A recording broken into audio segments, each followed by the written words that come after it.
I've had a lot of questions asking me how I got my iPad from, where I got mine from. I've had loads of tweets, and I literally get a lot of PMs through YouTube asking me how I got it and how you guys can get it.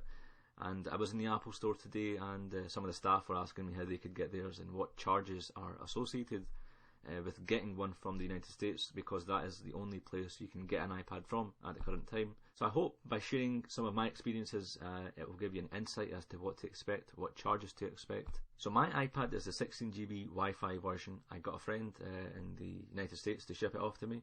He paid $530 US, which is 344 British pounds. Once the iPad arrived in the UK, it went through clearance, and customs and brokerage charges were £70. So all in all, I paid 414 British pounds, and this is excluding courier charges.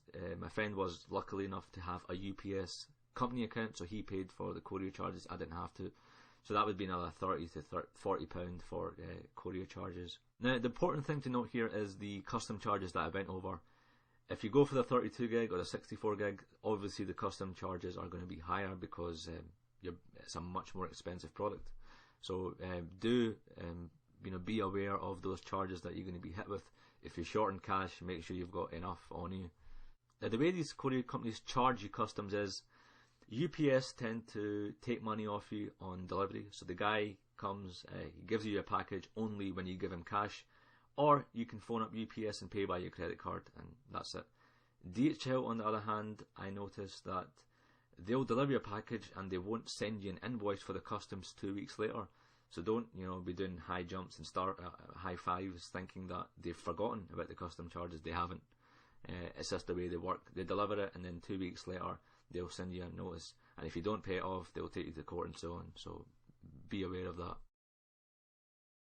There's two main ways I would recommend you buying. The first one is like how I done. If you know a friend, a colleague, a family member, tell them to get it for you and ship it across. That is the safest and best way to get an iPad, in my opinion. Number two is, and I didn't think I would be saying this, is eBay. You might find a good deal, but that is not the point. PayPal is quite secure if the seller tends to be, or is dodgy, or turns out to be dodgy, or is messing you about. PayPal will give you your money back, which is kind of cool. One major downer that I've unfortunately found out today is Apple Care. I went to my local Apple store and told them I wanted Apple Care for the iPad, and they said come back when it's launched in the UK, when the iPad is launched in the UK, and we'll hook you up to an Apple Care protection plan. I said, hey, fair enough. Then he said to me, and this was a strange conversation, he said to me, if something were to go wrong with the iPad, we will not fix it, and we will not replace it. And I was thinking, and I said to him, I can still buy Apple Care for the iPad in the UK. And he goes, yes. A few seconds later, a few minutes of silence, or a few seconds of silence, he said, if something goes wrong with the iPad, you will have to take it back to the United States. And then I was thinking to myself, well, why would I pay for a protection plan when you're telling me I can't fix it? And the whole purpose of the plan is, if something goes wrong with something, you take it and you guys fix it. And it turned out to be a strange conversation. By the way, the guy was brand new, so he wasn't a typical salesperson. You know when you walk into a store and you know a guy is trying to sell you something, I can spot them miles away. This guy, he might be right. He works for Apple, so he probably is better informed than me. But I always thought along that Apple Care was a worldwide sort of thing. Apple Care was a worldwide coverage plan. Obviously, after my experience or my trip to the Apple Store today, that is not the case. So if someone can clarify that, that would be really appreciated. As a bit of a concern to me, because I have had to take in my iPhone a few times to the Apple Store, and I hope that is not the case.